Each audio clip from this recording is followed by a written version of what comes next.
525,600 minutes, 525,000 moments so dear, 525,600 minutes. How do you measure a year? In daylights, in sunsets, in midnights, in cups of coffee, in inches, in miles, in laughter and strife. And 525,600 minutes. How do you measure a year in the life? How about love? How about love? How about love? Measuring love. Seasons of love. Seasons of love.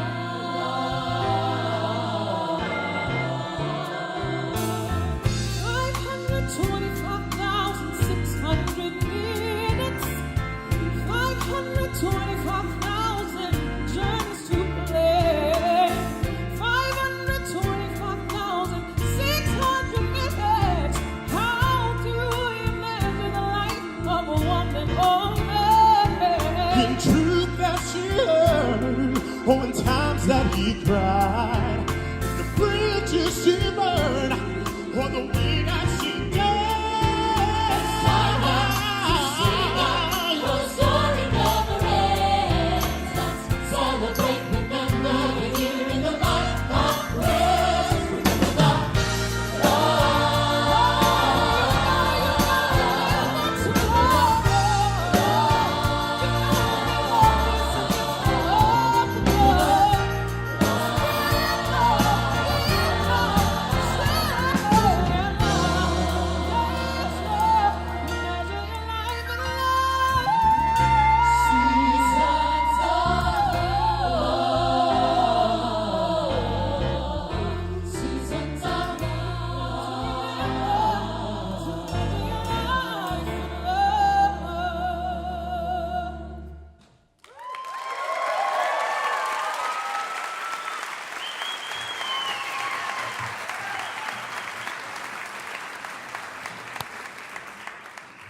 All right, get a little crazy out there. Yeah. Good evening. My name is Frank Billingsley. I want to welcome you tonight. It is such a pleasure and an honor to serve as your MC this evening as we celebrate together the life of Sean. 30,312,000 minutes. That's how long Sean Rudolph was with us in this life. But is that how we measure the life of our dear friend? Perhaps we should measure it in cups of green tea or rounds of Hendrix and tonic.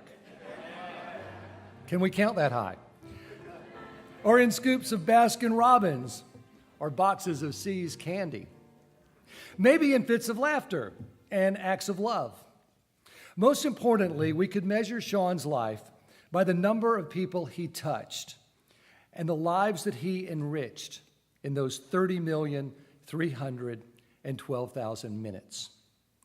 So thank you for joining us on this very special night as we celebrate Sean's life and legacy. As you all know, he loved his family, his friends, art, food, travel, tennis, and of course, musical theater.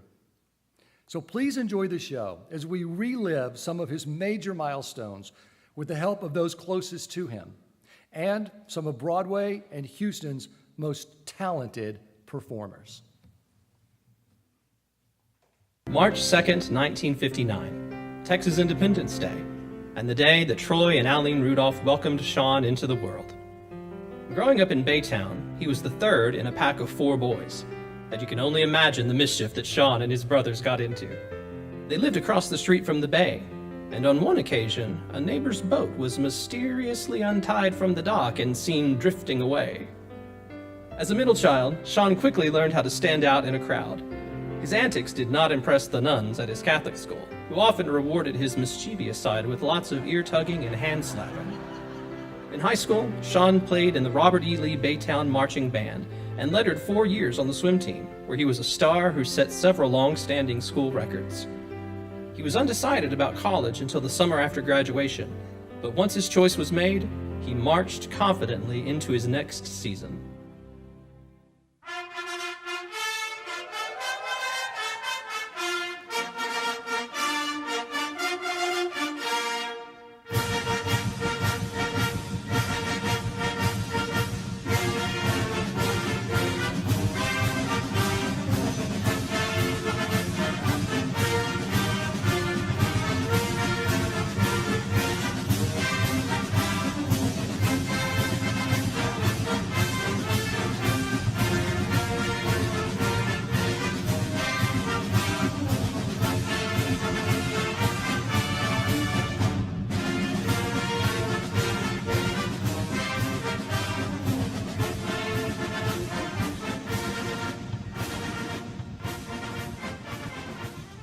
Sean was very involved in campus life while attending Texas A&M. He was a fish camp counselor. He served on the Dunn Hall Residence Hall Association. He was elected to his junior and senior class councils. There he served as historian for the class of '81. He was a member of the Aggie Cowboys Social Fraternity and a member of the Memorial Student Center Student Conference on National Affairs. Well, his involvement with SCONA led him to visit Dominique de Menil's River Oaks home, which sparked his interest in contemporary art and design. During Sean's days in Aggieland, he made many good friends, some of whom remain friends for life. Sean was very popular at Texas A&M. He loved all the traditions of Texas A&M. One in particular that he liked was the ring dance, and he was responsible for the ring dance because he was a class officer for the class of 1981. Sean invited me to the ring dance. Kinsey, his best friend, invited another woman to the ring dance, and off we went. He had purchased a corsage for me, and we had put it on my waist because I had a strapless gown on. And so Sean loved to dance, and we were out there dancing, and he's flailing his arms around, and apparently the pin from my corsage went into his big finger, and he was spraying blood all over the dresses of all the young women dancing around him. So picture all these cake dresses, kind of like big quinceañera dresses with gauze and white and baby blue and baby pink. And when Sean realized that he was the source of the blood, Kill Bill Quentin Tarantino style, when he realized that he was the source of the blood, he started dancing even more frenetically, even more excitedly, so he could spray more blood. Then all of a sudden, the dance floor clears out, and all the young women have run into the bathroom.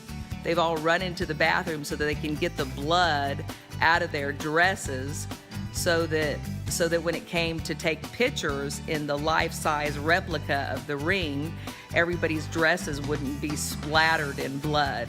It's one of our favorite memories of Sean's impish, fun nature, his ability to capitalize on a moment's notice to make even more fun for everyone around him.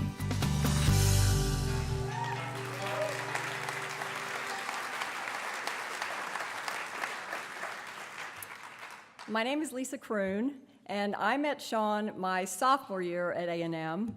I was wearing a costume, walking through the Commons on my way to a punk rock party, and I hear this voice from the corner say, "Hey, where are you going in that outfit?" And of course, that was our Sean. So we chatted for a while and went on our way, and then after that initial meeting, whenever I would see Sean and his friend Kenzie on their way to the cafeteria or headed out to the tennis courts with their wooden rackets and their little GQ outfits, they would always stop and talk, and we all became friends. So when Kenzie graduated and left for law school, Sean and I started spending a lot more time together. and he was a member of the Aggie Cowboys, so we would go to the Aggie Cowboy parties, we'd go dancing, we would drink Long Island iced teas at the Zephyr Club on Thursday nights, we would just hang out, and he was just so much fun to be around. I mean, just a joy. So whatever we were doing, we were always having the time of our lives.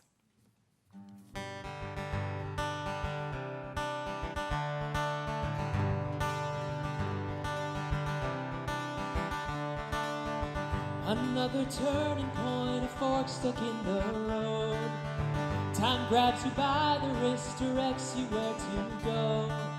So make the best of this test and don't ask why. It's not a lesson, but a lesson learned in time. It's something unpredictable, but in the end it's right.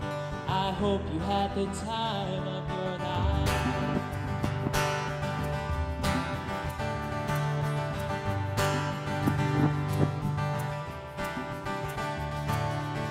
So take the photographs and still frames in your mind. Hang it on a shelf in good health and good time. Tattoos of memories and dead skin on trial. For what it's worth, it was worth all the while. It's something unpredictable, but in the end it's right.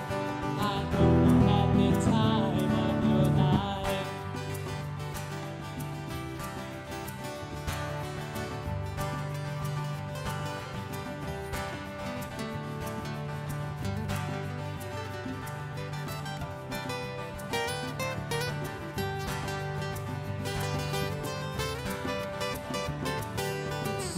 Unpredictable, but in the end it's right. I hope you had the time of your life. It's something unpredictable, but in the end it's right. I hope you had the time of your life.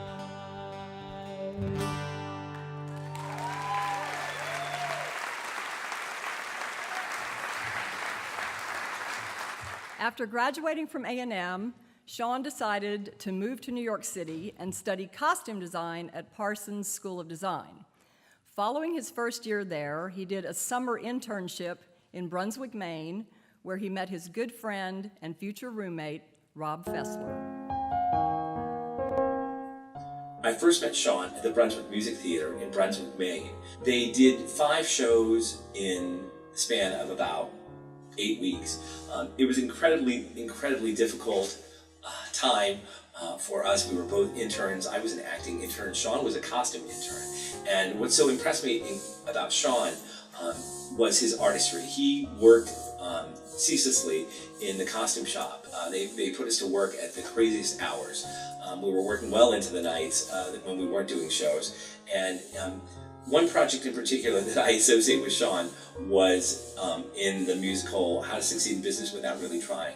Sean was given the task of making hats for a number called Paris Original, and he had to fashion about 18 hats for women that were almost identical, but each one had to have a little bit of its own personality.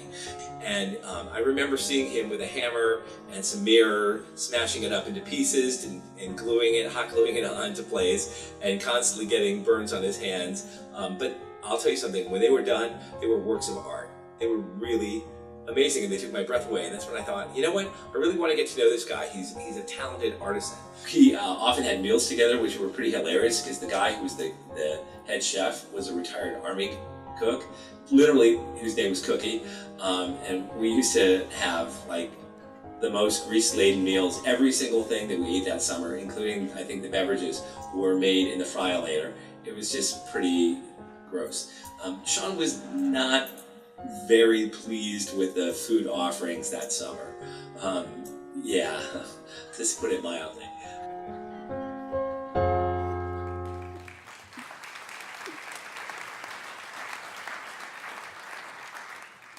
After that summer in Brunswick, Sean decided that costume design was definitely not the career for him. So when he returned to New York, he left Parsons and began to explore other options. First, he got a job at Dongia Textiles. Then he worked for celebrity event planner Robert Isabel. He took some courses at NYU Film School, which led to his work with a documentary film producer. But Sean's time in New York wasn't just about finding a career. He was also on a personal journey. And he was finally free to express all of himself once he had left the small towns behind and was out in the world.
I'm gonna let myself in.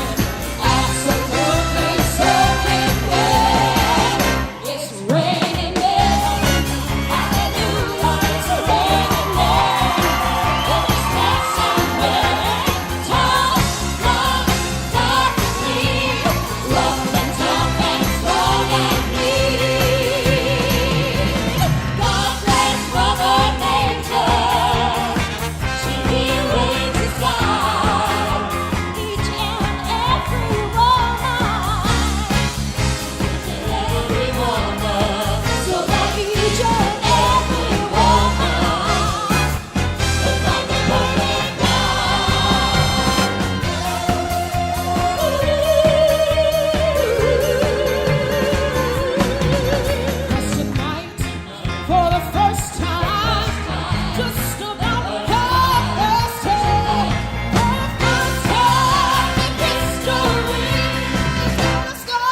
during this time, Sean was doing all kinds of different experiences. He was going to classes at the New School. He was taking classes at Parsons. He was volunteering at the Gay Men's Health Crisis.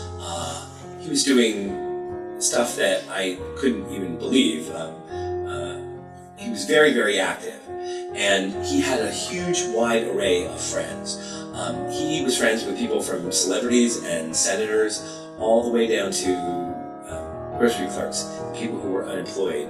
And Sean was never attracted to people because they had things that he didn't have. They had power, they had money. That wasn't what interested Sean.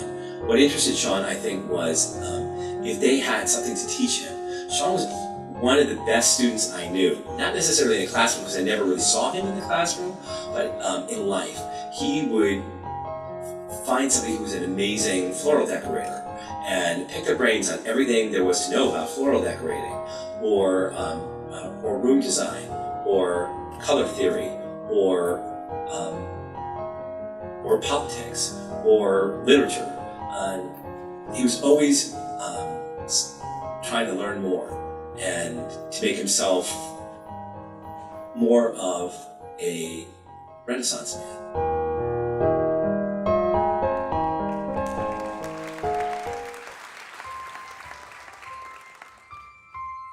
Years in the Big Apple provided Sean with experiences to last a lifetime.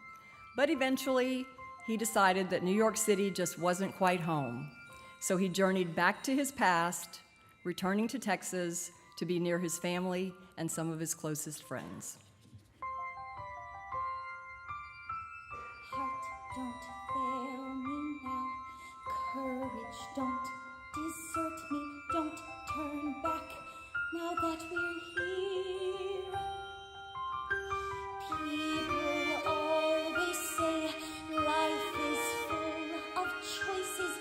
No one ever mentions fear, or how the world can seem so fast on this journey to the past.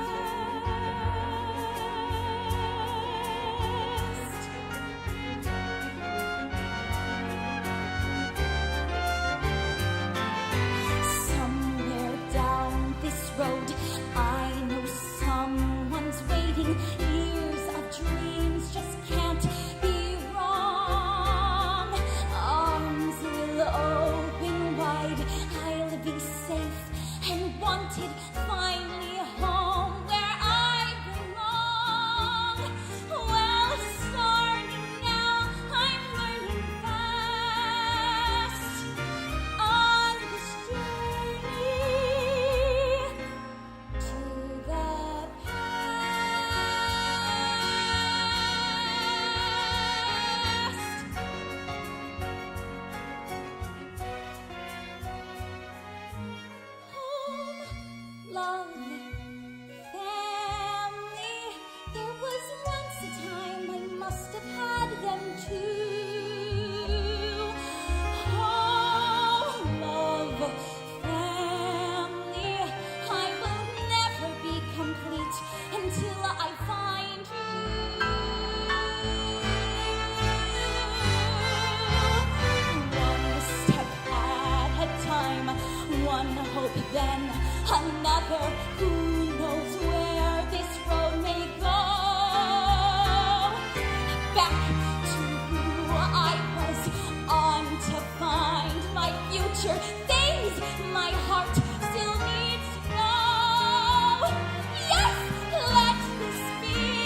That's more than the umbrella dancers got.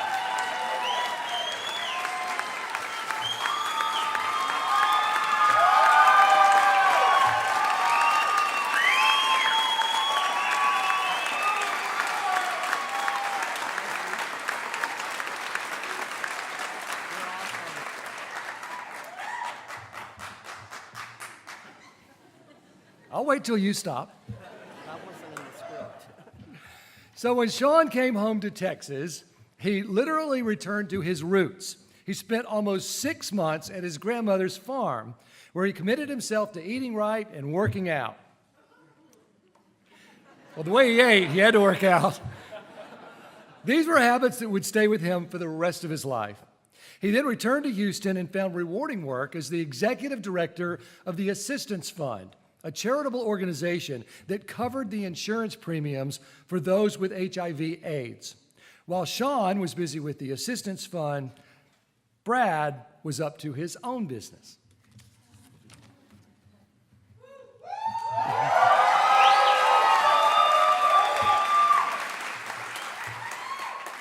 In 1993, a good friend of mine suggested that I start volunteering as a way to meet quality guys.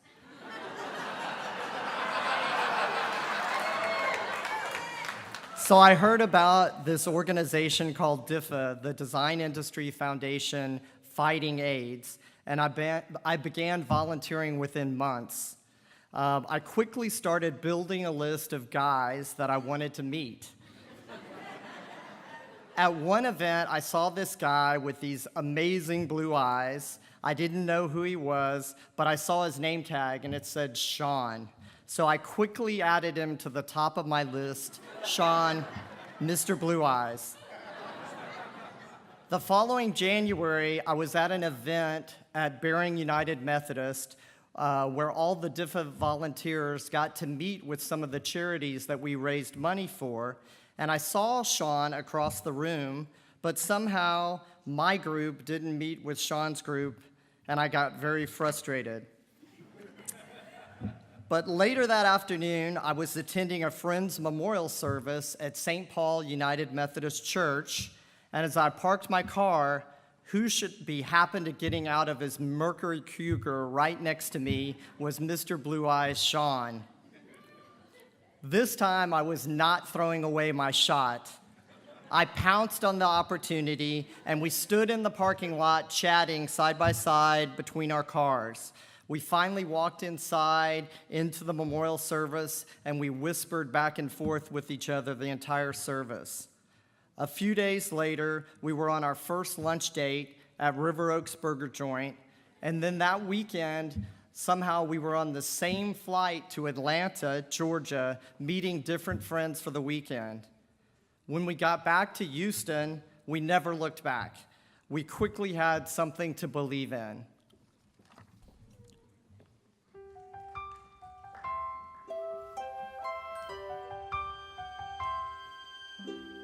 Till the moment I found you, I thought I knew what love was.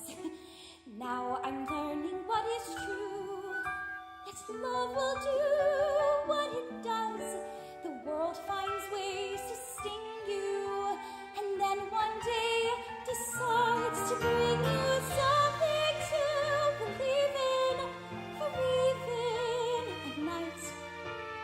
One night, maybe forever, but that's alright, that's alright. And if we're gone tomorrow, what was yours still will be.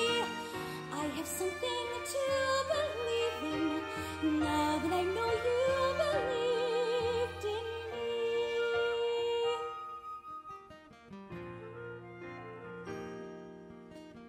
We was never meant to meet, and then we meet, who knows why.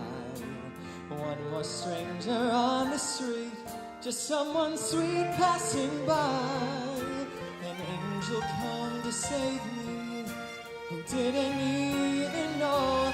She gave me something to believe in for even a day.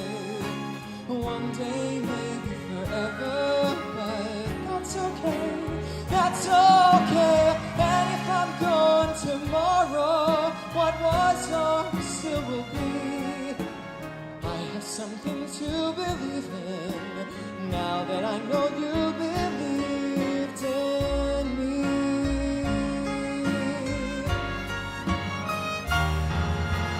Do you know what I believe in? Look into my eyes and see.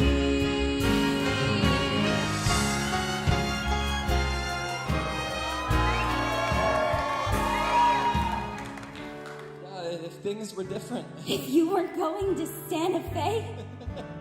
Yeah, and if you weren't an heiress.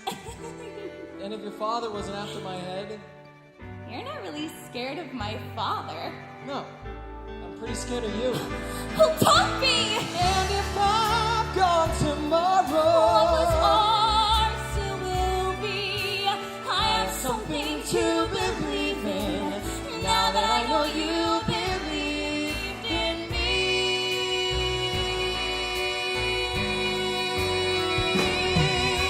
I have something to believe in, now that I know you believe in me.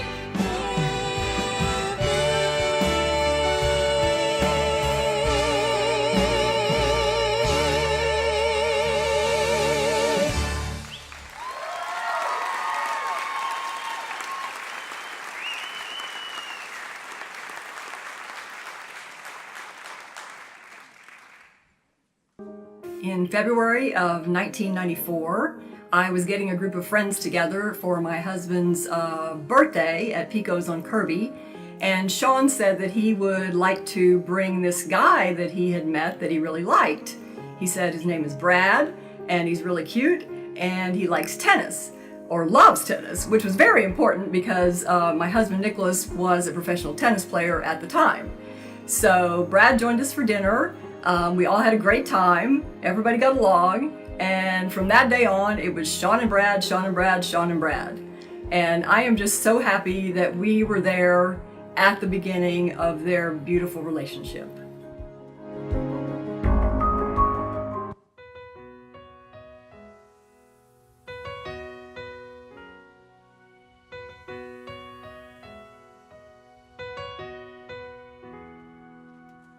We were strangers starting out on a journey, never dreaming what we'd have to go through. Now here we are, and I'm suddenly standing at the beginning with you. No one told me I was going to find you. Unexpected, what you did to my heart. When I lost hope, you were there to remind me. This is the start.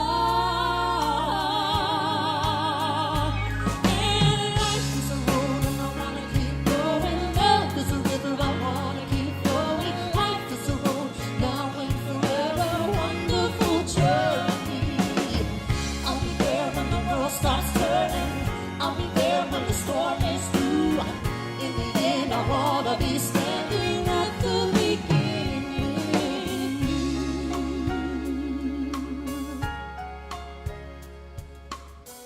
We were strangers on a crazy adventure. Never dreaming that our dreams would come true.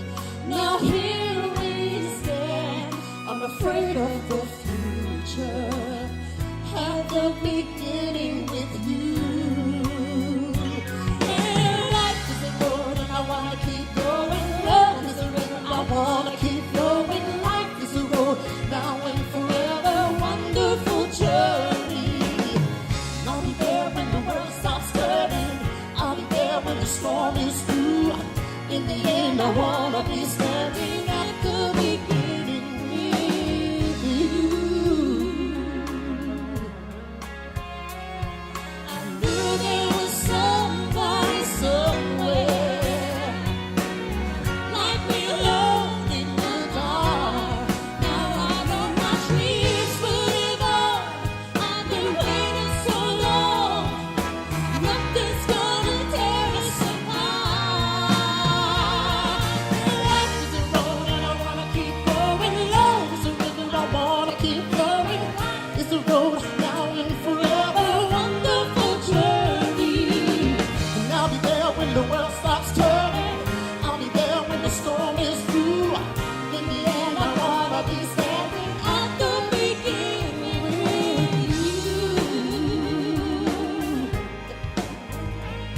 with you.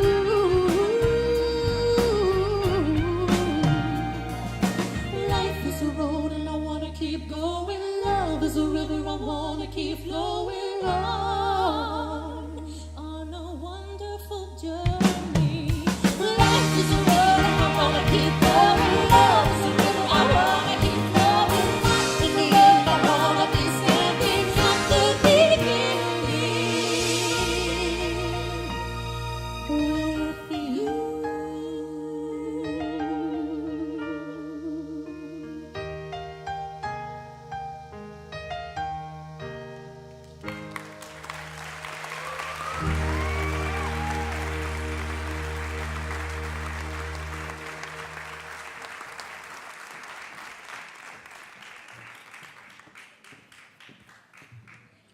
We're back.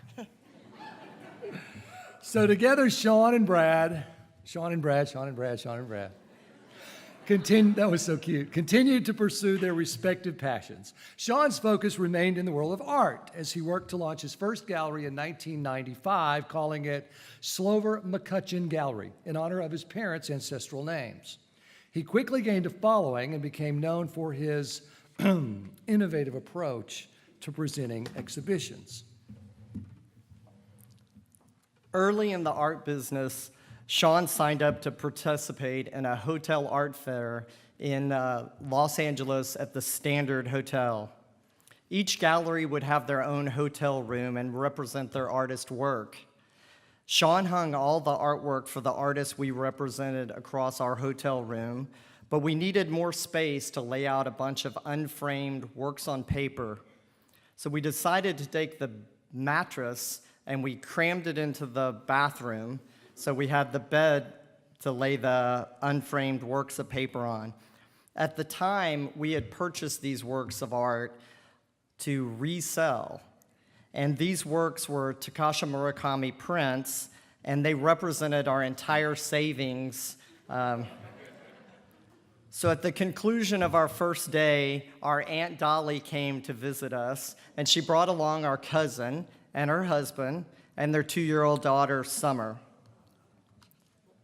We were all standing around talking when suddenly Summer leaped on the bed and stomped her dirty shoes all over our most expensive Murakami prints. Everyone immediately gasped.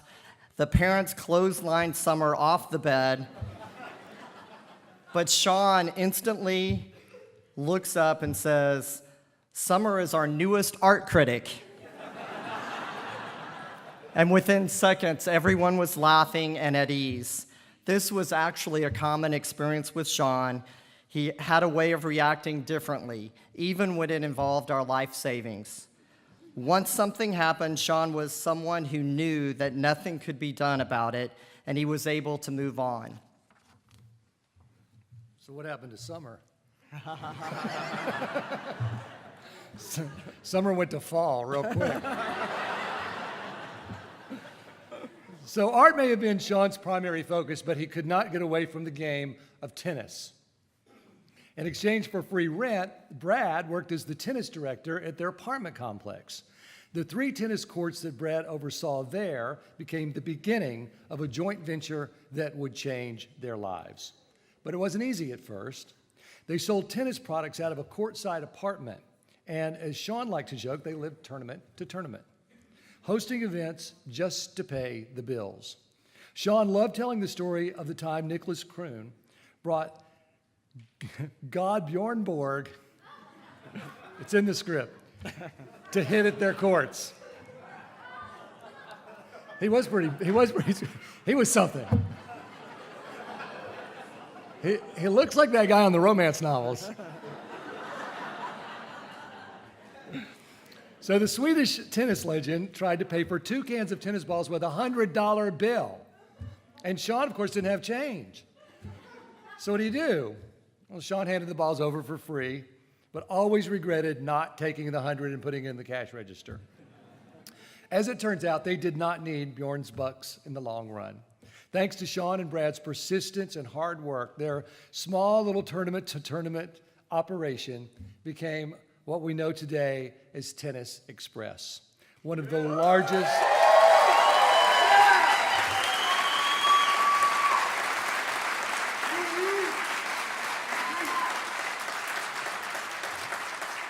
Clearly one of the best employers in the city. And one of the largest tennis retailers in the country. They took many risks and they earned their rewards, the good life.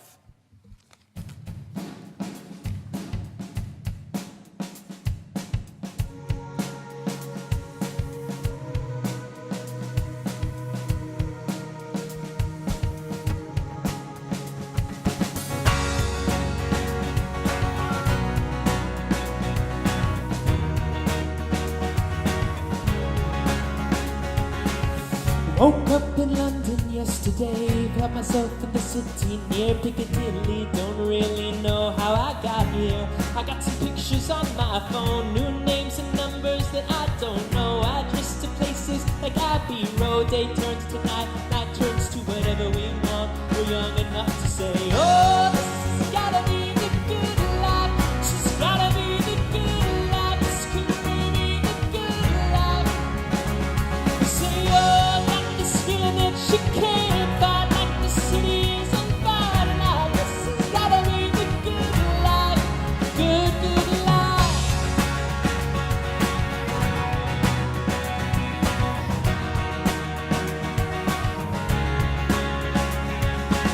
To my friends in New York, I say hello. My friends in LA, they don't know where I've been for the past few years or so. Paris to China to Colorado. Sometimes there's airplanes I can't jump out. Sometimes this bullshit don't work. Now we are God's stories, but please tell me what there's to complain about.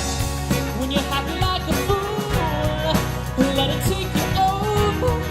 When everything is out, you gotta take it in up. She's gotta be the good life. She's gotta be the good life. This could be the good life, good life. Say, oh, this feeling that you can't find.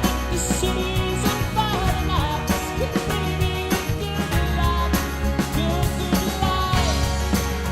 Yeah. Oh.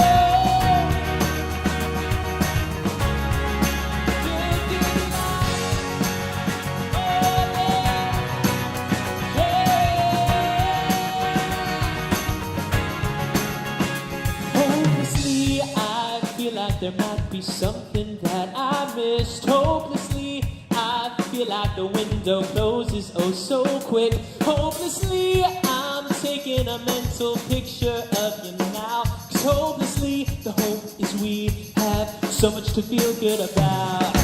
Oh, this has gotta be the good life. This has gotta be the good life. This could really be the good life, good life. Say, oh, this feeling that you can't find. The city's on fire tonight. This could really be the good life, good life. Oh, yeah.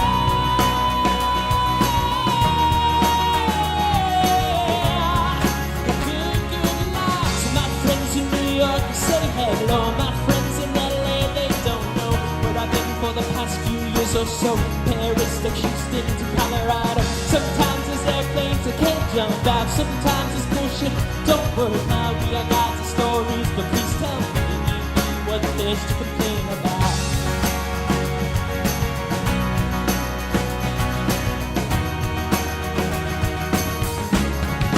Good life.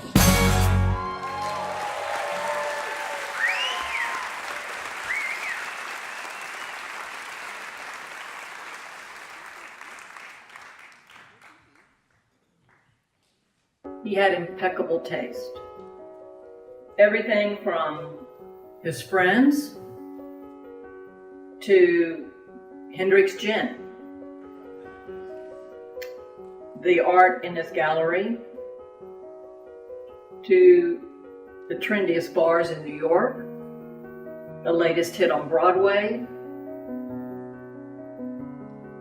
The man just really enjoyed the finer things in life. And he also loved sharing that experience with others. Brad and Sean and I traveled abroad many years ago. I was totally amazed at the meticulous planning that he would go through. Whether we were trying to find the best hot chocolate in Paris or the best play in the West End, he knew what was good, and he loved sharing that experience with me and with anyone. I miss you, Sean. We all miss you. But we love the many fabulous experiences that you brought into our lives.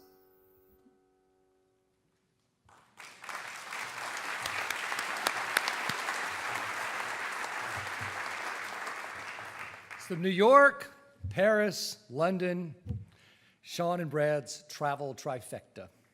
They jam-packed their trips to these cities with the best food, the best entertainment, and the best tennis, and they kept going back for more. Brad once mentioned to Sean, maybe they should try out some new locales, but Sean brought up a good point. Why change a winning game? Sean did more than just make things happen. He was a world-class curator of experiences who literally kept files on all of his favorite world cities in order to never miss out on unique experiences, like specialty cocktails at Candelaria in Paris, a secret bar that's accessible only through a hidden door behind a taco stand, or savoring the world's best ice cream at Bertillon, or a private tour at Veuve Clicquot with, as Sean called them, not me, I'm on TV, I would never say this, as Sean called them, a bunch of tennis bimbos.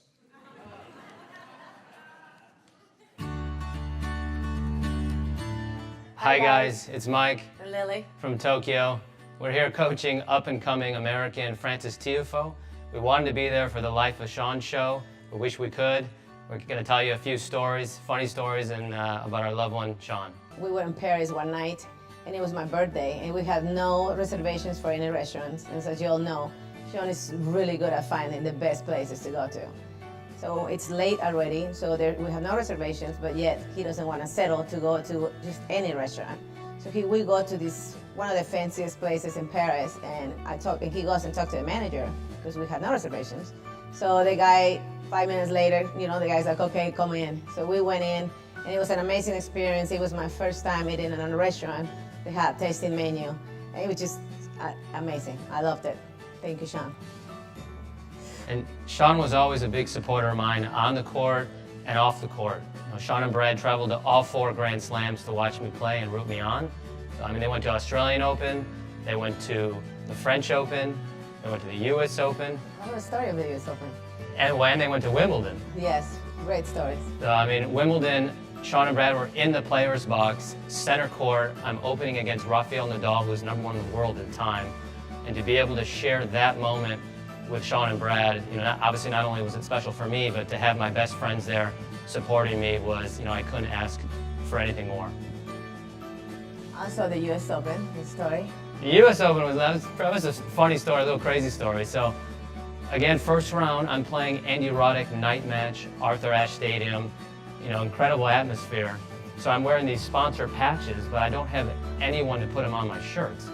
So Sean gets this incredible idea to staple the patches on my shirts, but then he was so concerned and so creative, Sean, how he is so artsy and just an incredible background, that he made sure that the staples were pressed down and then put tape on them so that when I did have them on my sleeves and on my chest, it wouldn't rub on my nipples and on my skin, so I wouldn't be bleeding all over. I didn't even think of that. But Sean's always caring for everyone. We love him so much. We hope you guys obviously have an incredible show. We know we will. We wish we could be there. And, we love everyone there supporting. We love you, Sean.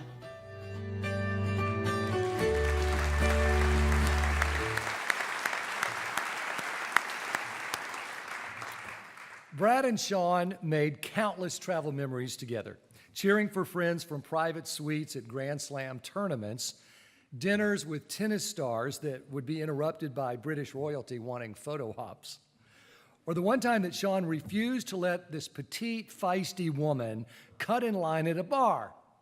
Well, she turned out to be Supreme Court Justice Ruth Bader Ginsburg. Hendricks Justice. They always enjoyed the best that each of their destination cities had to offer. Each was its own little world.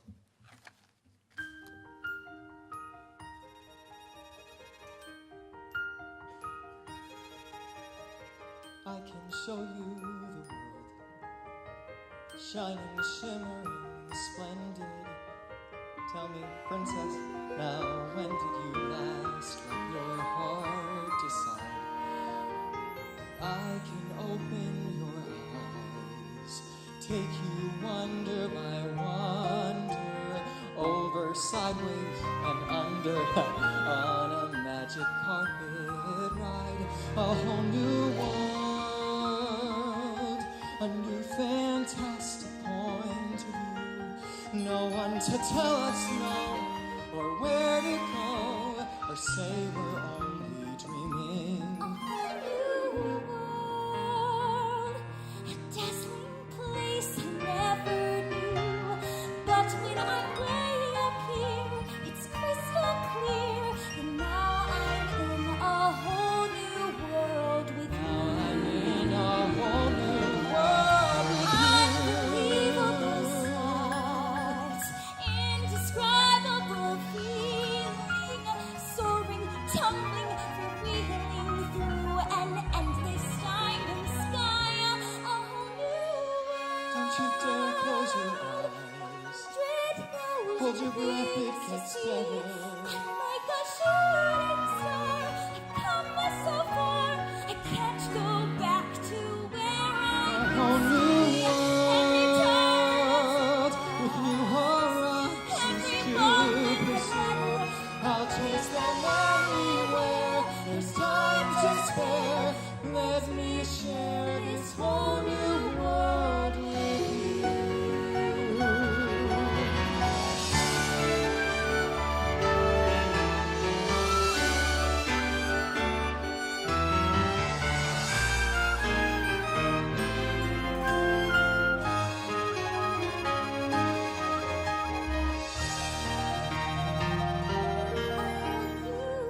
Don't you dare close your eyes. 100,000 Hold your breath, it things to gets see. better. I'm like a shooting star. I've come so far. I can't go back to where I used to be. Every turn of With new horizons every to moment pursue. I'll chase them anywhere. There's time to spare. Let me share this whole new world with you. A whole new world. That's where we'll be. That's where we'll be. Thrilling the chance. A wondrous place. For you and me.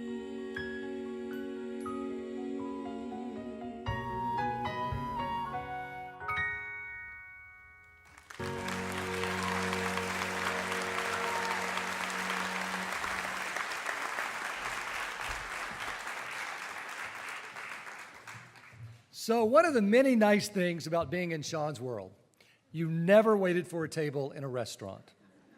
Sean was very well known at dozens of the best restaurants in the world. Not only was he a regular patron, but he made true connections with the chef and the staff members at places like Le Bernardin, Per Se, 11 Madison Park, and Jean George in New York City. Sean always had the best connections. Once we crashed Per Se on Columbus Circle, overlooking Central Park, and had drinks. The Per Se team brought us the finest made chocolates out of an oversized box. Sean always included us on so many ultimate dining experiences in Houston. And lest I not forget to mention the Uchi Dallas opening. Sean and Brad always set the bar for great culinary experiences all over the map, as well as the conversations that accompanied such fabulous times.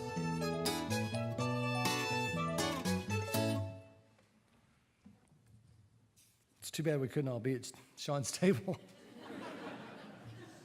But luckily for us, Sean would provide plenty of food porn, as he called it, on Facebook to make us all salivate. Oh,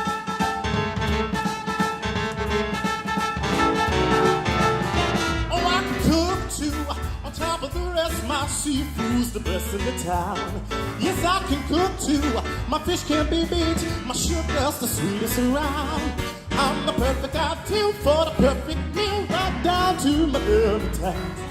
I'm a pot of joy for a hungry boy. Baby, I'm a cook with gas. Oh, I'm a gumdrop, a lollipop, a brook trout right out of the brook. And once more, baby, I can cook.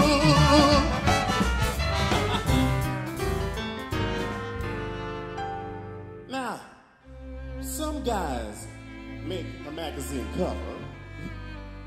Some guys keep house on the dime. Some guys make wonderful lovers. But what a lucky find I make a magazine cover, and I do keep house on the dime. I make a wonderful lover. I should be paid overtime, 'cause I can pay too. On top of the lot, my oven's the hottest you'll find. Yes, I can roast too. My chicken's just ooze. My gravy will lose your mind. I'm a brand new note on the top lotto, but just trying the a la carte.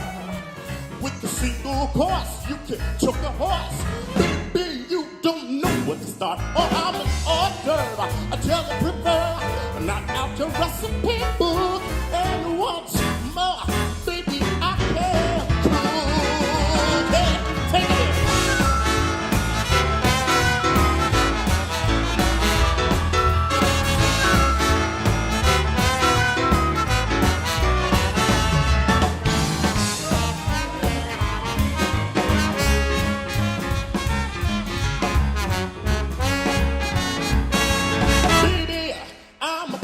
Yes, or I'm an hors d'oeuvre, a jelly prepare, not from your recipe book. And once more, baby, I can cook. Yeah.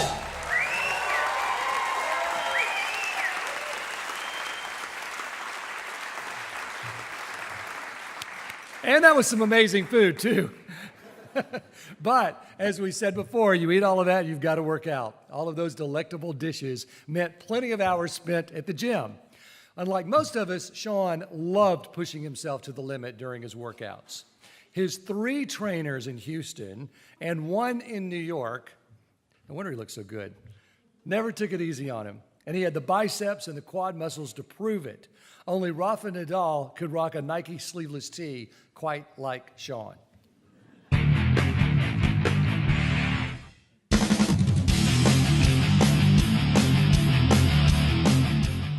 The one thing that would always stand out is no matter how tired he was, on that last set, he would always be like, last set, best set. And kind of get the rest of the gym looking and like, hey, what's this guy doing? And it's like, oh man, he's working out with Tony. Tony is killing him, but he is still just going at it every single rep.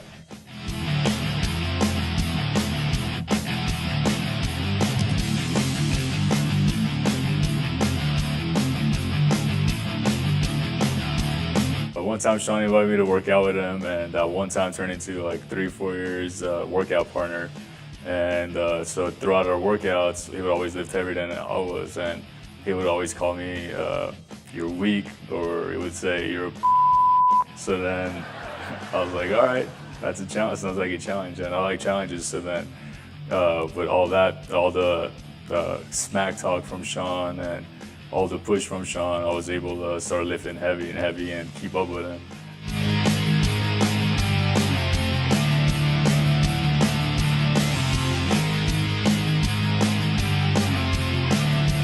Sean would come there ready to work out. He would always have some really colorful shoes on. Every time a different pair, but it was the loudest thing, and it was a statement that said, I came to party, I came to work out.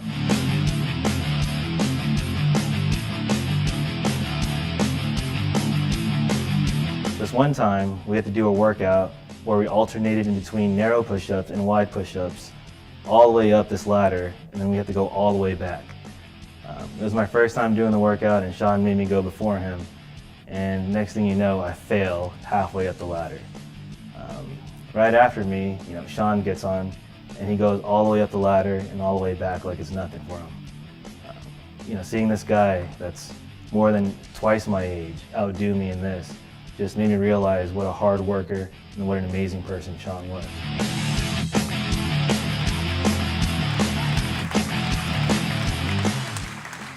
We'd sit there and stack up as many 45 plates as we could on leg press, so that way we'd have like 8 on each side, as many as we could on the top part, and just throw the weight on there. If I could jump on top, I probably would, but then I couldn't spot him. So I would always lay next to him to kind of help spot, so that way he could just go balls to the wall and just kill it, like he would always do with anything.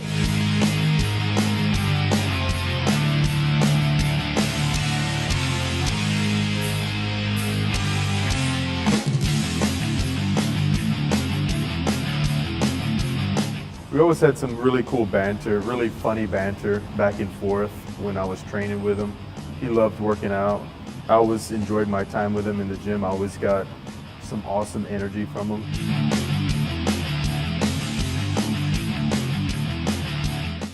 Those times at the gym, working out and having fun with Sean were definitely some of the best times.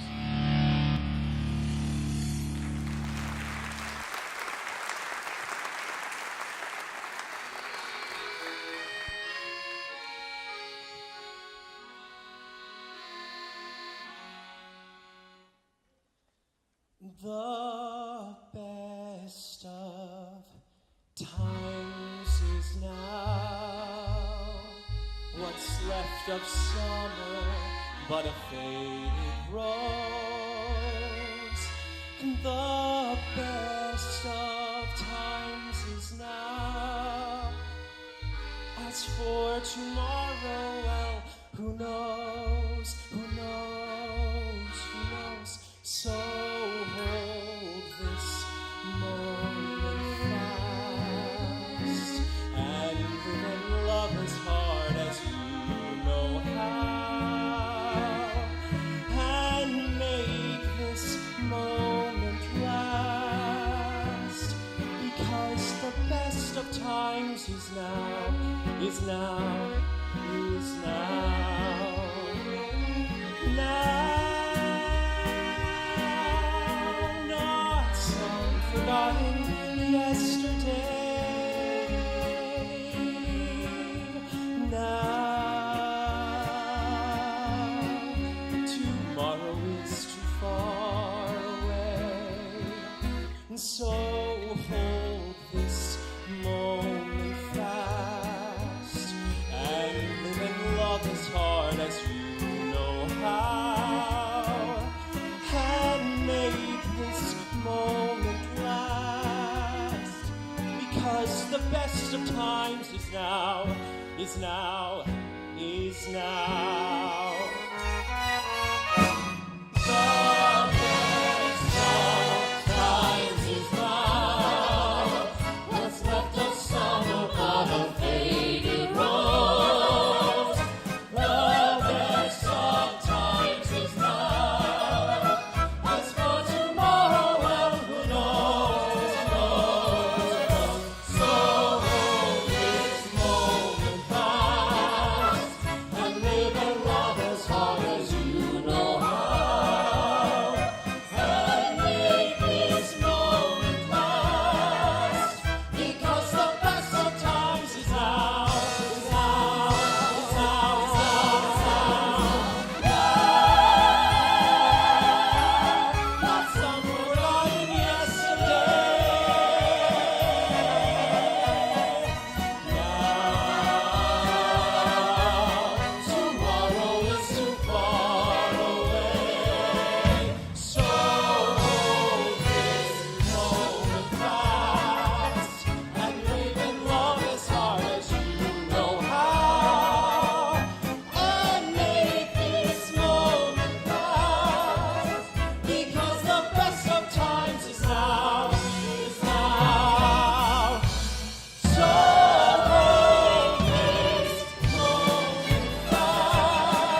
my name is Jason, and Sean's nickname for me was Grasshopper.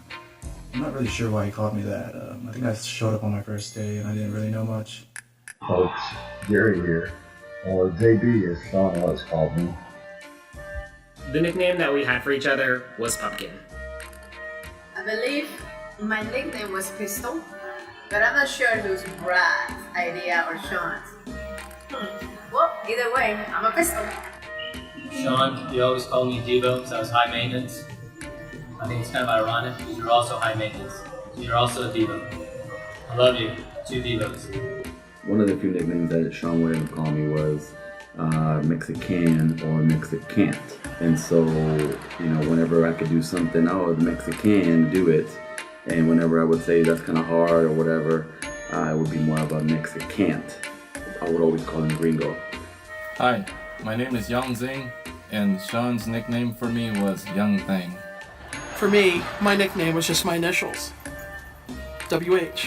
I was called the Cricket Phone Man. Hi, my name is Daniel Kaki. Sean used to call me DKNY. Between Sean and I, his name for me was Love. Hey, Love! Sean always called me Cougar because he witnessed many times that I like to flirt. Obi-Wan, as in Star Wars Obi-Wan, okay? So we kind of graduated. Sean had nicknames for everybody here, and my nickname was AA. Hey everyone, my name is Anis Aliassi. I used to be Sean's personal trainer here in New York. His nickname for me was the Albanian Enforcer because he said I reminded of one of the Jersey Shore characters, you know, I should be fist bumping and stuff. Needless to say, because of those things, he used to be in a lot of pain when he used to train with me. He will be missed. Instead of warming up for my match, I sat in the back seat of my coach's car eating Snickerdoodle cookies. And since that story, I became Cookie. My name's Brian Pham, and Sean used to call me Famalama Ding Dong. Hi, my name is Daniel, also known as the Colombian Drug Lord or Colombian Mafia, depending how Sean felt that day. Hi, my name is Urban Hernandez, and Sean used to call me Big Herb.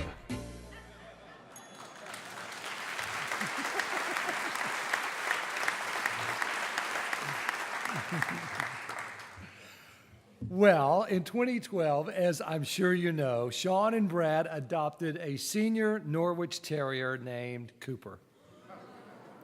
She brought them so much joy that Sean decided it would be fun to start Cooper's diary on Facebook to share her adorableness with the world. Here are just a few of Sean's posts brought to life. Hi there. My name is Cooper Rudolph Bloom. And yes, I am a girl with a boy's name. Whenever you're ready, I cannot reach the pedals. I have a hat for every occasion. I'm always staying up to date with the latest styles. I'm a hard worker, but Sunday fun day is always for relaxing. Back to work Monday. I don't walk. I like to be carried everywhere like a princess. Except when Daddy's training me for Canine Ninja Warrior. After a long day's work at Tennis Express, I stretch into downward dog. It's my favorite doga pose. Sean is teaching me the importance of academics. Ruff! I'm always learning new tricks. Another hat. I look spooktacular. Halloween time. Ruff! I love to give gifts, but I keep all the dog treats for myself. Woo-hoo! My first flight. Let's go New York. In the Big Apple, I'm a Broadway star. My fans are here to see me. Traveling is fun, but being with my family is most important.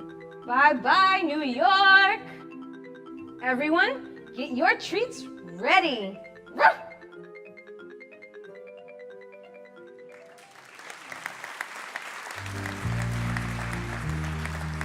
The word that reminds us of Sean the most is yummy. And Sean used to always say was eat cake. And every happy birthday he would always end at the end with eat cake and be happy. The color blue, 50 Shades of Blue was all Sean. Smile. Sean was always smiling.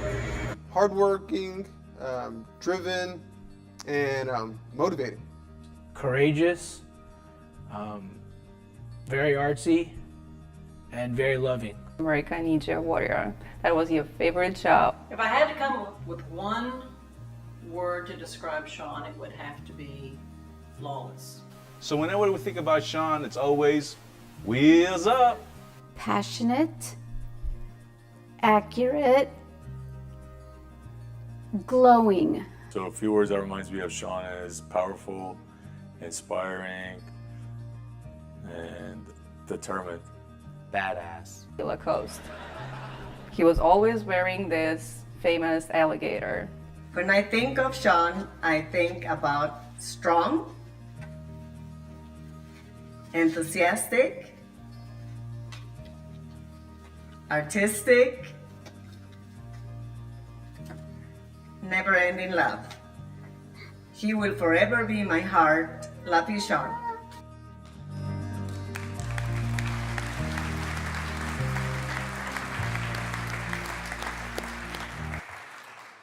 Well, Sean was always a positive, can-do person. He could find a silver lining in any situation. Even after his diagnosis, he knew that a positive attitude would be a key factor for himself and his loved ones, so he started reaching out through daily motivational Facebook posts. For 4 years, his simple messages inspired, uplifted, made people smile, brought happy tears and sometimes even laughter. Sean's amazingly positive spirit in the face of his illness challenged us all to think about what is truly important in life and to always get up every morning with a smile on your face. You got to get up every morning with a smile on your face and show the world all the love in your heart. And then people gonna treat you better. You're gonna find, yes you will, that you're beautiful as you feel.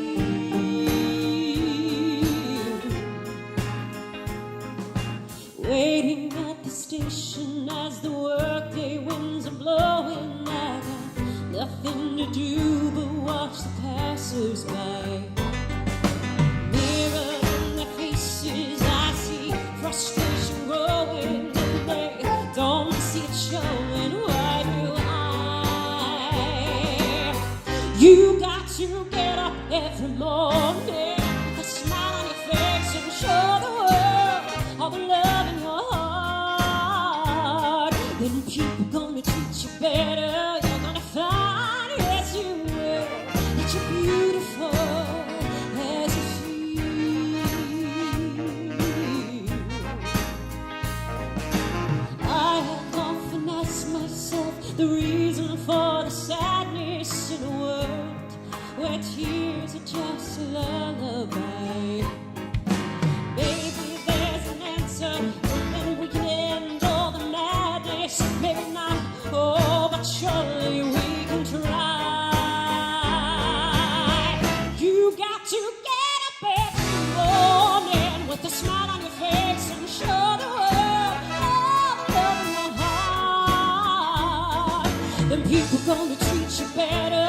You're gonna find, yes you will, that you're beautiful as you feel. Oh, you're beautiful. You're beautiful.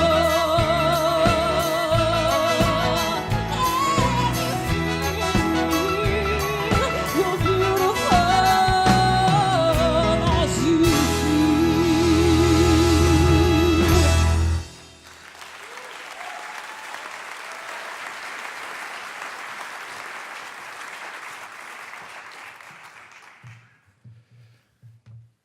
Hello, my name is Daniel Kaki, and I'm standing here today for Sean Rudolph. When I started working at Tennis Express, I wasn't in a good place, personally. Sean was much more than my boss. He was my friend, my mentor, and he taught me compassion, positivity, and forgiveness. and also the ability to believe in myself. He helped me make myself to the man I am today. I will always be grateful to be one small part of the tremendous legacy of Sean Rudolph. He will always be a rock star. Sean touches so many of our lives. Sean has a sixth sense. Sean knows when something is bothering you. He would drop what was going on in his life and spend time with you. One time in my life, I didn't know what to do. Work, school, Sean took me out. He told me, Daniel, you do not have to follow everyone else's script that they have set for you. Live now. Enjoy your life. Things will happen when they happen. Don't focus too much on the things in the future, but remember, today is how we live. You write your own script, you follow it, you give it your own ending. Sean lived in the moment and was always full of life. My name is Vin Nguyen, and I was a Tennis Express team member for about 7 years. I know we all remember Sean as one of the most kind-hearted and compassionate human beings to have ever walked this earth. And you know, he always wanted people to be happy. He always wanted the mood to be light. And I can remember on several occasions coming into the store in a not so good mood, and he would immediately catch on to that. And he would always ask, hey, is everything okay? And then he would always share some words of encouragement like, hey, get over it, let's get to work, or stop being a baby.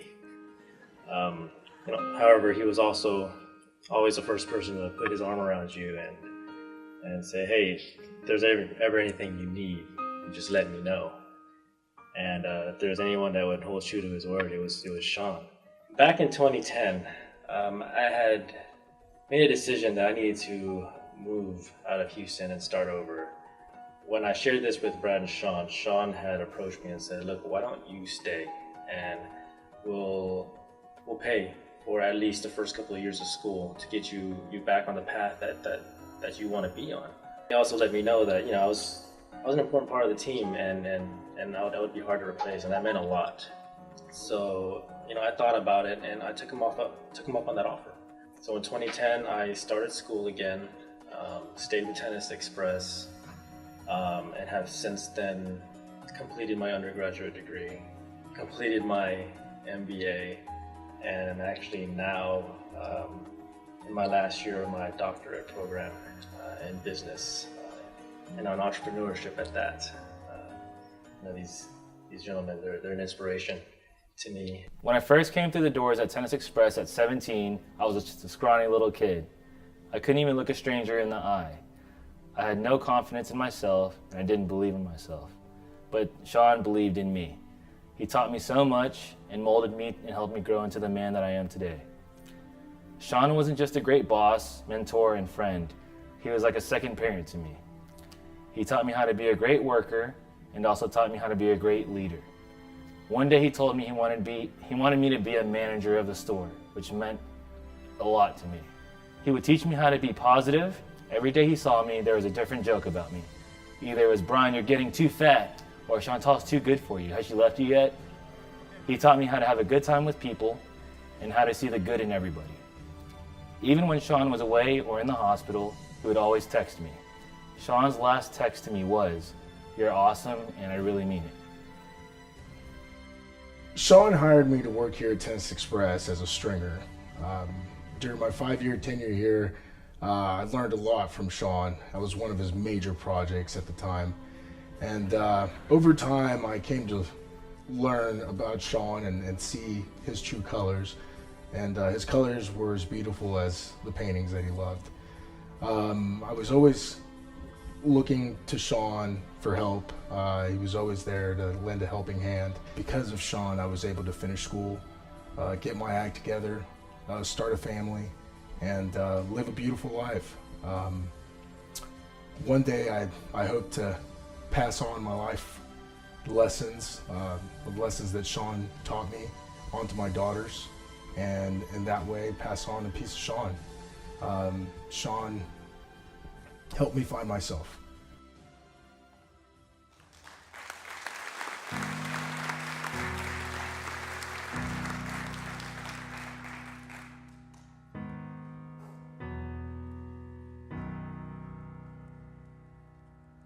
you ever felt like nobody was there?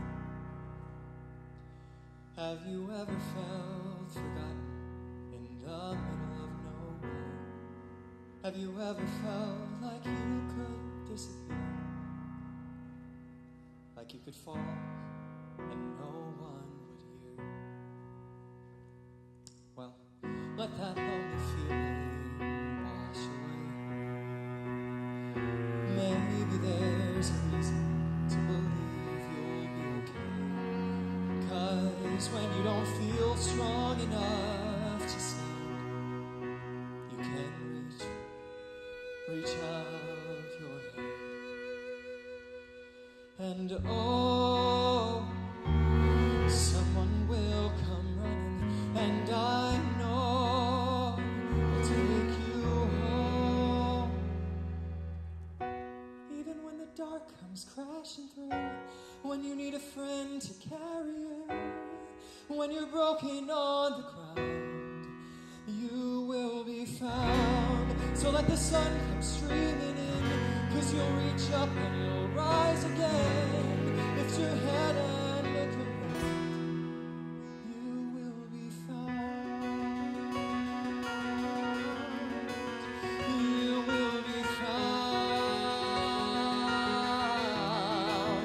You will be found.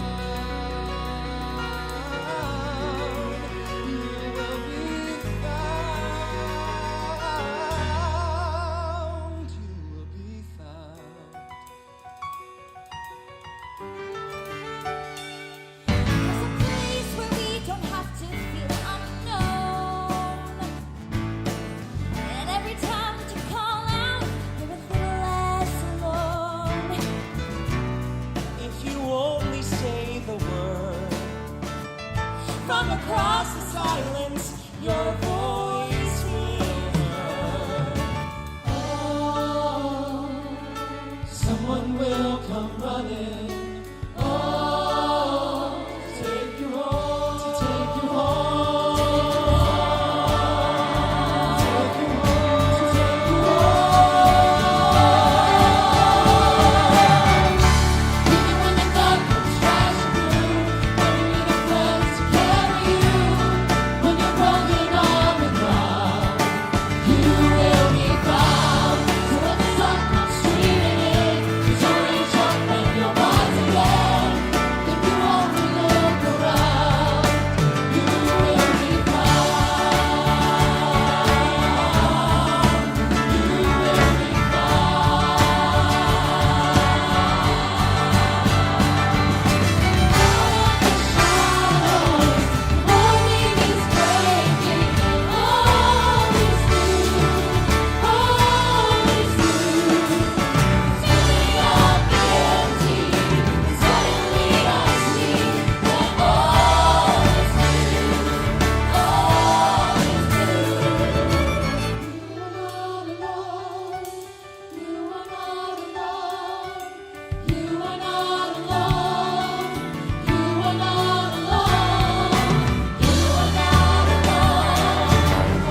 I remember about 5 years ago when I was going through a tough breakup with my boyfriend, and Sean was walking by, it was during work, and he noticed that I seemed sad and upset and looked down. What he said and did next really touched my heart. He asked me simply, "Are you okay, Arlette? How are you?" And then I just started to break down and cry in that situation. And we all know how Sean is. He's very honest, very blunt, and that's what we all loved about him, and that's what I loved about him. He then turned around and told me, "Arlette, you know this wasn't going to work out anyways. Plus you're young, you're beautiful, you deserve more. It's his loss. Take this as a learning experience and make better decisions in the future." Then he smiles and just gave me the biggest hug that I had ever gotten from anybody. And he just simply said, "You'll be okay, just believe in it." Sean was just a caring person. He cared a lot about his employees. He really cared about people's happiness and well-being. And I'll never forget everything Sean has done for me, my family, along with Brad. And I can comfortably say that I would never be where I am at now without working at Tennis Express, without Sean and Brad. And I'm so thankful. I'm so thankful I got to meet Sean and have him as a mentor, as a friend, as a boss, and much, much more. And whoever else got to meet him is also just as lucky to have gotten to know him. And Sean, just know that we will always remember you and continue your memory on. Your memory, I'll keep telling everybody these stories and, keep your memory alive. But I miss you and love you and hope to see you one day, someday. Love, Arlette. Thank you. Sean was always very blunt, but loving. So he always had my best interest at heart. He's a very great friend, but he'd always communicate in terms that I can relate to, so he was always very blunt, but kind of a sarcastic, comedic way, but to the point. If I was kind of beating around the bush and complaining about something, he'd more or less say, "Quit being a little bitch." It's a cuss word, but he was real, and just kind of drove the point home and said, quit being a wuss and just, kind of just do it, more or less. But I loved him for that. My name is Liam Tai. I've been an employee at Tennis Express for 5 years now. If there's something I could say about Sean, it would be how full of life he was. The meaning of life to Sean was to impact others all around him, and that's what he did. He would never allow any health challenges to ever keep him from enjoying every second he graced this earth. Sean impacted people's lives every day with his sass, charm, and humor. No matter how hard things ever got for him, I know he would always walk around with a smile on his face. That's just who Sean was. Sometimes I would think to myself, how can someone who is going through so much can always stay so positive? That truly inspired me about Sean. I'll always miss you, boss. The name Sean is originally from Ireland, meaning God is gracious. Do we grow into our given names, or do our names make us what we become? I can say with all confidence that Sean was indeed a gracious person. The meaning of gracious is very polite in a way that shows respect. That was our Sean. He never failed to be available to any of us that had a problem, great or small. He was always available to listen and always attentive and respectful. He truly cared about all of us that work both past and present at Tennis Express. He kept us all grounded and let us all know that each one of us is important. Sean raised our Tennis Express team. We'll remember Sean with a smile because of the way he made us feel. The same smile he had for us, we will always have when we're remembering him. Sean was the most gracious person who lives on in all of us.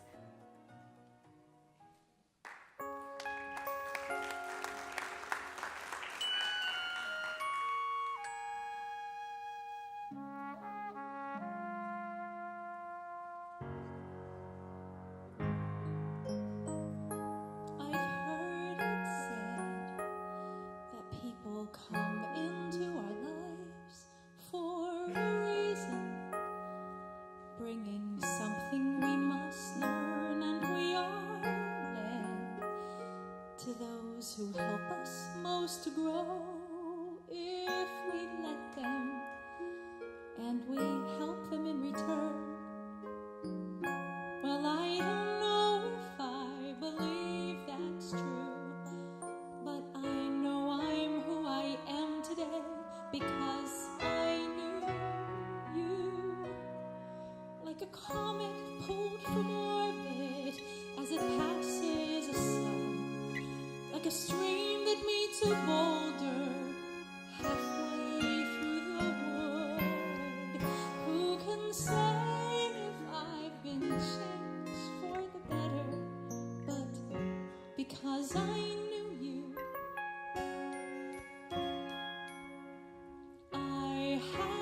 been changed for good. It well may be that we will never meet again in this lifetime. So let me say before we part, so much of me is made of what I've learned from you. You'll be with me like a handprint on my heart. And now whatever way our stories end, I know you have rewritten mine. Be my friend, like a ship blown from its mooring by the wind of the sea, like a seed dropped by a skybird in a distant world. Who can say if I've been changed for the better? But because I knew you, because I knew you, I have been changed for good. And just to clear the air, I ask forgiveness for the things I've done you blame me for. But then I guess we know there's blame to share, and none of it seems to matter anymore. Like a ship from its mooring, by the wind of the sea, like a seed dropped by a bird in the wood. Who can say if I've been changed for the better? I do believe I have been changed for the better. And because I knew you, because I knew you, because I knew you, I have been changed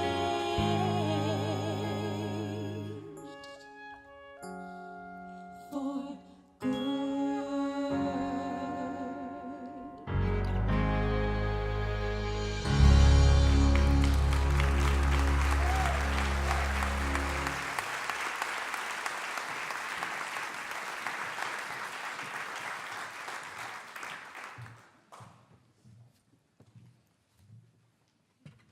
Hi, I'm Bridget Stiles. This is my husband, John. We're so honored to be here tonight and celebrate the life of Sean. We want Brad to know how proud we are of him to make this special night. John and I were introduced to Broadway through our daughter, who's performing in the show tonight. And through Stephanie, we met people in the industry and decided to invest in a show quite some time ago and got lucky. It was Spring Awakening and won a Tony. The Broadway world is interesting because it brings people together and it gives you opportunities to share with others. We were so fortunate to become friends with Brad and Sean when they joined us in producing the Tony Award-winning musical Beautiful in 2013. Their love for Broadway was infectious. They went on to produce shows like American in Paris, The Color Purple Revival, Groundhog Day, Anastasia, the Tony Award-winning Dear Evan Hansen, and along with me and John, the new Broadway musical, The Band's Visit, that opens next month. Brad and Sean not only supported Broadway with their financial investments, but they became a vital part of the Broadway community, and Broadway embraced them too. Producers, actors, creatives, some who are here tonight, welcome them with open arms. We personally miss Sean so very much. He and Brad were our constant dinner date buddies. And it was just less than a year ago that we were all together in New York, having a New York moment typical.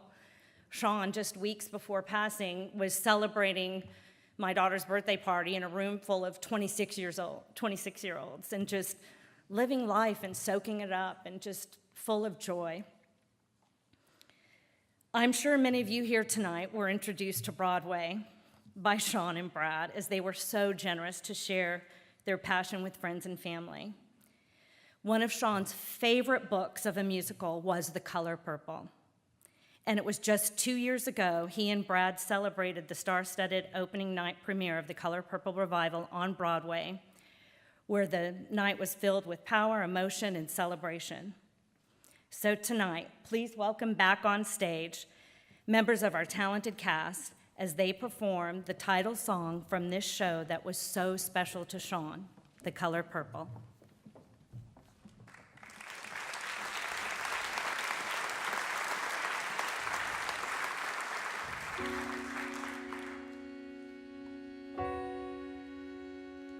Dear God, dear stars, dear trees, dear sky, dear peoples, dear everything, dear God.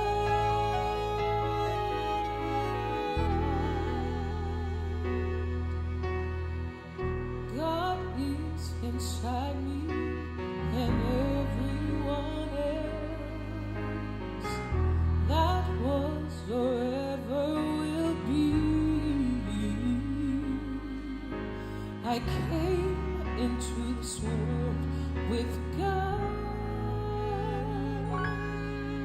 and when I finally looked inside, I found it. Just as close as my breath is to me, rising like the sun is the hope that sets us free. Your heartbeat make my heart beat. Share love like a plate of corn, like a honeybee, like a waterfall on the part of me, like the color purple. Where do we come from? Now our eyes are open. Look what God has done. Like a plate of corn, like a honeybee, like a waterfall on the part of me,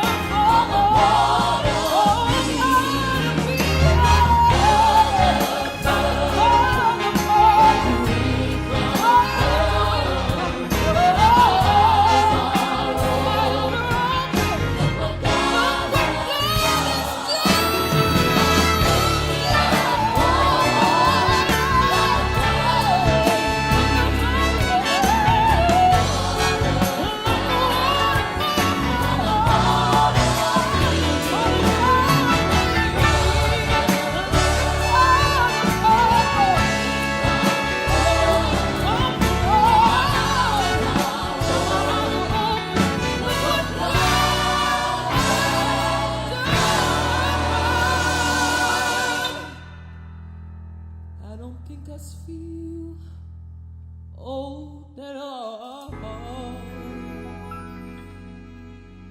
I think this is the youngest I've ever felt. Yes.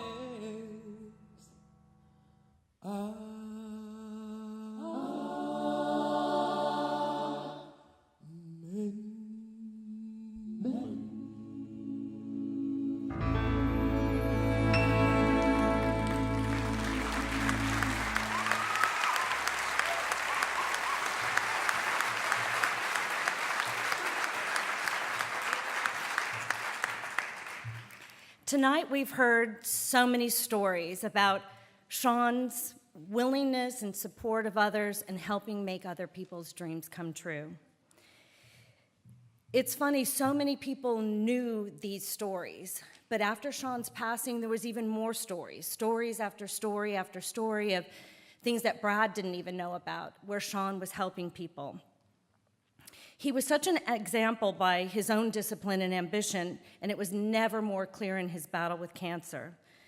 He was a fighter, and he loved to encourage others to fight for their dreams. It is in that spirit that Brad announces tonight he has established the Rudolph Bloom Foundation, which will support and aid young artists in pursuit of their dreams.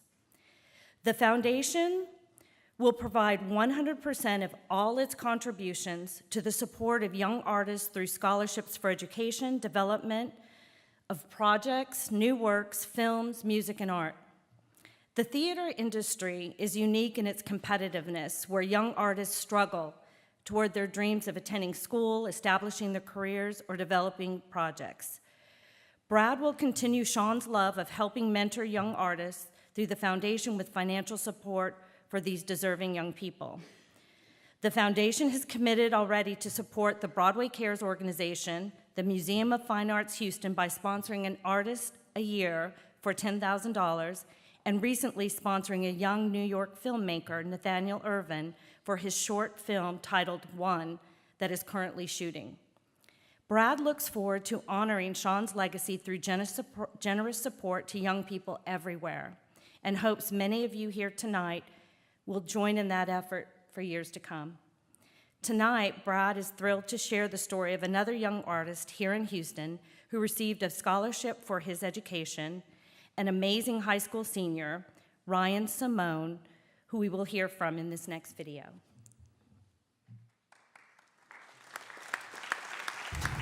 Hi there, my name is Ryan Simone. I am a freshman theater playwriting major at Texas Wesleyan University, and I was chosen to be the first recipient of the Sean Rudolph Foundation Scholarship.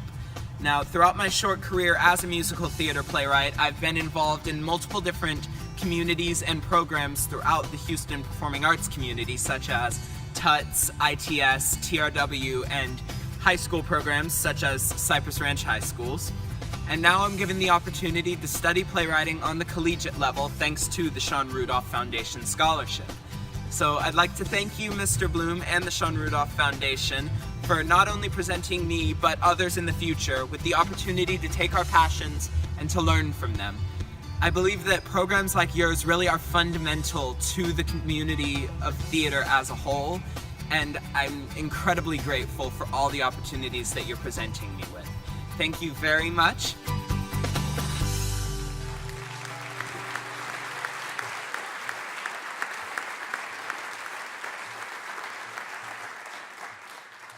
Wow. Thank you all for celebrating my amazing husband, Sean, tonight. Of all the titles and labels Sean accumulated and the various hats he wore, the one that he truly poured his heart and soul into, the one that meant the most to him, the one that was the foundation for everything else in his life, was friend. Sean and I love you all so very much. Sean is here with us tonight. His spirit lives on with each of us each day. So the words to our final song this evening are printed inside your playbill, and we'd like to invite you to enjoy our entire cast tonight to sing our final song together, You've Got a Friend.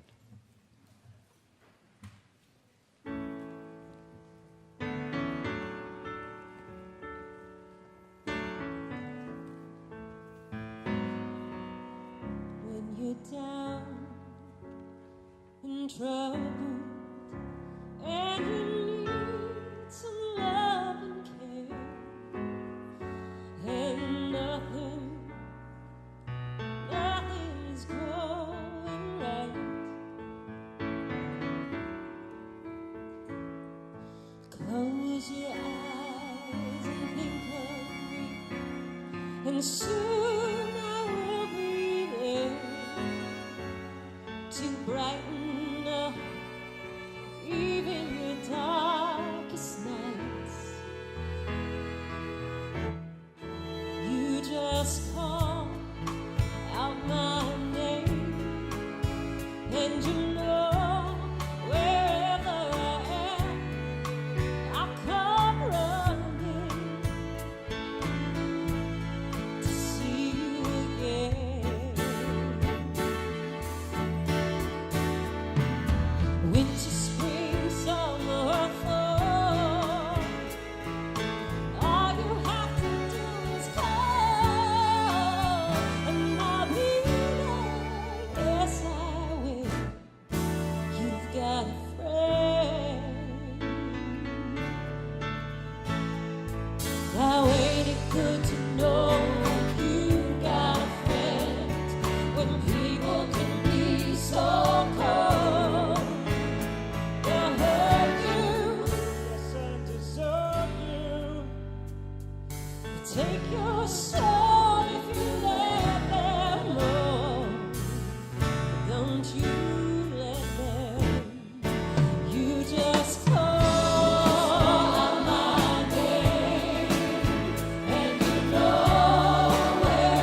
Thank you for coming, everyone. Thanks to Brad Bloom, our wonderful cast, our wonderful musicians, to all of you, and thank you, Sean, for being you. Don't forget to check out the Angel Wings in the Grand Lobby. Visit the video and the photo booths. Record a memory of Sean. Good night, everyone.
Dark and dusty, painted on the sky, misty taste of moonshine.